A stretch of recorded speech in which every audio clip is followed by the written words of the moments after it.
What's going on, guys? Welcome back to Grand Foliage, episode 2 of the Hartmann Plant Company shipment update that I got. It's been exactly a month. Some plants are doing phenomenal, others are asking for a little bit of help, but that's all right. So we're gonna dive right into it. I don't know if you remember, but these black raspberry jewel plants that I bought were maybe 6 inches tall when I bought them. And as you can see now, I mean, this is just one of the many. This guy's about 2 feet tall. And like I said, it's been a month and they have done really well in the shade house out here. It's 50% shade cloth, which I think is absolutely perfect for what I'm trying to do. These things are flying off the shelves. They're doing really good. Haven't even fertilized them yet. Probably don't need to at this point. They're doing really good though. I think I put just about everything in 1 gallon pots except for one of the honeyberry varieties over here. Those are 1.5 gallon. But the other raspberry variety I got was the fall gold. They're a little bit slower growing than the black raspberry. These were probably 5 inches tall when I got them. Now they're I'd say about 10. They're a little bit slower growing, so they don't require as much water. Real different color on the leaves here. Really healthy plants. I've gotten rid of a few of these so far, but none of them have died. I don't think I've had a single plant die on me through this whole shipment, so everything's looking pretty promising. What else did we have? We had some honeyberries. These are the Aurora cultivar. These things have grown quite a bit too. I think it's safe to say just about everything has doubled in size. From what I've researched on the honeyberry, they don't like the extreme heat too much. It doesn't matter if they're in the shade house, which is beneficial to them, very beneficial, but they get stressed out in the heat and they don't look too well.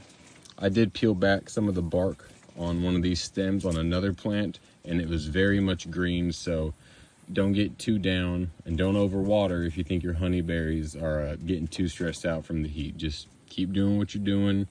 Check your soil, make sure your soil is moist the first inch or two, make sure the bottom's moist, and you should be just fine. But these honeyberries, you need 2 to 3 different varieties. You got to plant them together to get them to cross-pollinate. I don't think any of them are self-pollinating.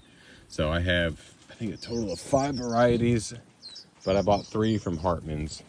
And let's see, the next one, I'd say it's just about the same as the Aurora, is what we just looked at. These should be indigo gem. Yep, indigo gem. They've doubled in size. These are a little bit cleaner looking and the shoots are a lot more healthier than the Aurora. The Aurora, I think they're just starting to transition from the green wood to hardening off into the reddish brown wood. But I built a raised bed where I'm going to put two varieties in one bed and 2 in the other, and we'll try to get some cross-pollination going and maybe have a crop next year, so we'll see about that. But yeah, these are the indigo gems. I've seen mixed reviews as far as what people say taste-wise about any of the honeyberries, so I don't know. I'm just gonna shut up and plant them and try it myself. But these are the beast variety, and as you can see, they don't look very beastly. They look like they're screaming for nitrogen and water. They're growing, don't get me wrong. They have doubled in size as well. They've gotten taller. They send out some new shoots. They just look so stressed out. And like I said, I'm in a 50% shade house. I'm watering when I need to. These came in, just about everything came in 1 liter little containers. These, for some reason, came in one that's just slightly bigger than a 1 liter, and they were the only plant that was stressed out. So I really don't know. I haven't been confident enough to sell any of this variety yet. I don't want to get any negative feedback and have to refund people's money. So I figured I'll hold on to them maybe till the fall. Maybe they'll green up and we'll go from there. But I'm going to put one of these in the raised bed as well. And we'll see how that does. We got some weeds in here. You can't have that. Stealing all them vitamins.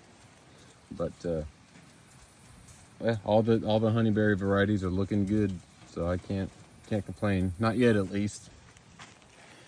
We also ordered some LSU purple figs, and people are asking for these left and right. I guess when you're into the fig community, it becomes quite addictive. People really started wanting to collect them all like Pokemon cards, and they want to take cuttings, you know, give them to a friend or grow the cuttings and sell them. But these have been doing exceptionally well.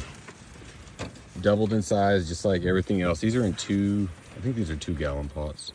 Correct me if I'm wrong. Some of them are already producing little figs. Obviously, they're not going to taste very good at that point. They're still growing, but we're in early August.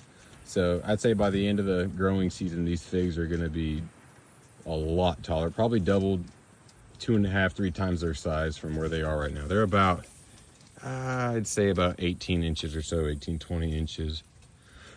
But they're doing good. Everything's doing good. Yeah, those are flying off the shelf as well. I also bought some Trader mulberries. They also came in the little 1 liter, and this is without a doubt the hardiest tree I have ever seen. Just a mulberry in general. I have a couple planted that I planted in the spring, and they're probably 3-4 times their original size, and they're standing about 5 feet now. And they've only been planted, I'd say, 3 months or so. Those are gonna definitely be big, sturdy, fruit-bearing trees. These will produce fruit as well. I want to say it's like the mix of berries, like the red and black, not just your typical black mulberry. But these will be a full-grown tree, getting about 30, 40 feet tall.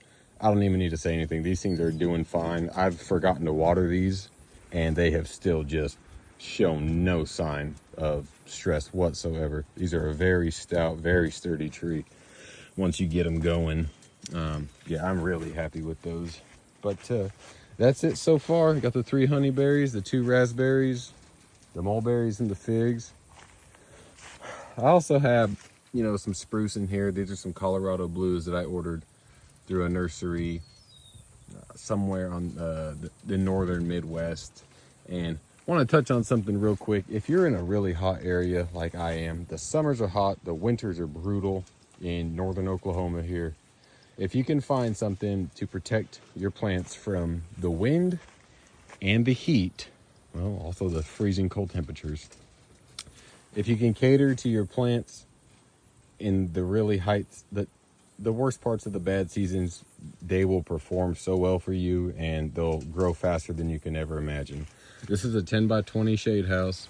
It actually had a clear top on it, a clear plastic top, and my plants were just melting in here. So this year we put the 50% on it, and it's done really well. I built a little back wall that is literally duct tape. You don't have to be fancy if you're just getting started.